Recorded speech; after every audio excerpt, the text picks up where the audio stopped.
As confissões resumem, então, a fé que é comum a todas essas igrejas. Apesar de serem igrejas autônomas, então elas estão unidas nessa mesma confissão de fé. Para você que está em casa, não é tão difícil entender, então, esse conceito de confederação. O Brasil, por exemplo, o Brasil não é uma confederação, o Brasil é uma federação. Isso significa que os estados brasileiros abriram mão de sua soberania para fazer parte de uma federação onde há um governo central. Esse governo central, então, recebe não a autonomia, mas a soberania dos estados que abriram mão dessa soberania para pertencer àquela federação. No caso de confederação, você deve se lembrar, especialmente aqueles que estudaram mais recentemente, no mundo antigo, quando existia um inimigo comum, então as nações elas se confederavam por uma razão em comum, era se proteger daquele invasor, daquele inimigo.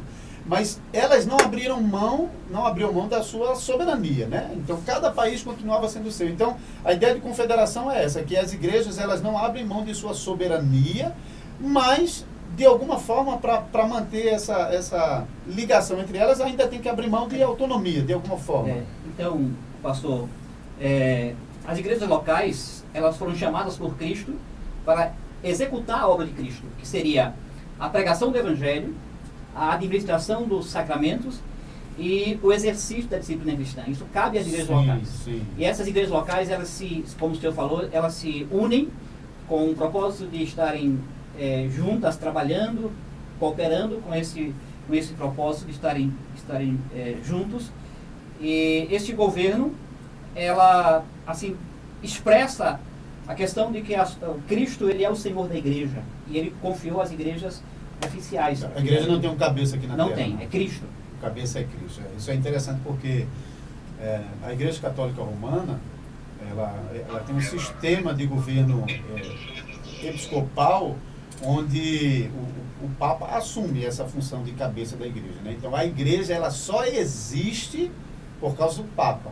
Então não existe sem o Papa. Um tipo de um sistema que realmente compromete essa unidade bíblica, né? Agora, na história, isso é uma característica das igrejas reformadas agora, as igrejas reformadas do Brasil têm esse sistema, mas é uma novidade, isso é uma coisa antiga, o que podemos dizer disso? Falando sobre a própria visitação eclesiástica, que num contexto em que se dá em uma confederação, em que as igrejas estão juntas para ajudarem umas às outras, né? Para estarem como irmãos em Cristo, estar junto com o outro, estar se preocupando, estar interessando-se com o outro. Então, essa prática não é uma prática nova, pelo contrário, isso funcionava na época dos apóstolos dessa forma. É interessante, o senhor mencionou agora que é um dos pontos que nós vamos tratar dentro desse assunto, né, que é a visitação eclesiástica.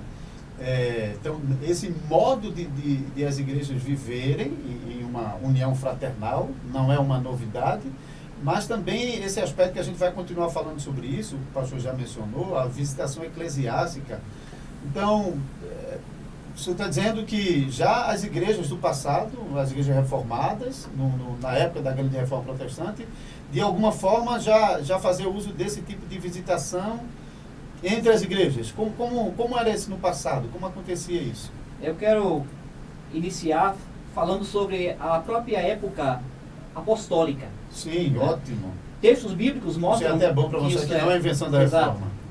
Textos bíblicos mostram que isso era uma prática comum.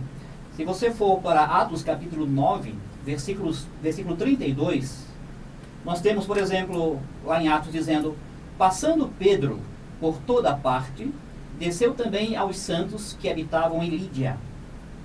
Então, Pedro estava visitando as igrejas.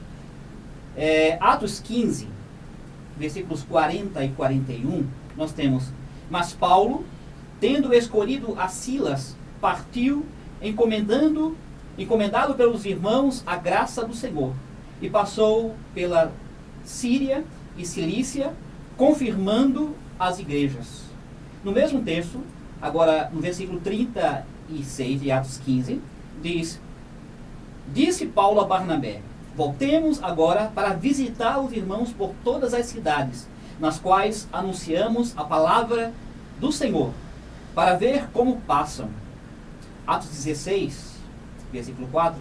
Ao passar pelas cidades, entregavam aos irmãos para que as observassem as decisões tomadas pelos apóstolos e presbíteros de Jerusalém. E nas cartas de Paulo também tem muita referência a isso. Por exemplo, 1 Coríntios capítulo 15, versículos 5 a 9.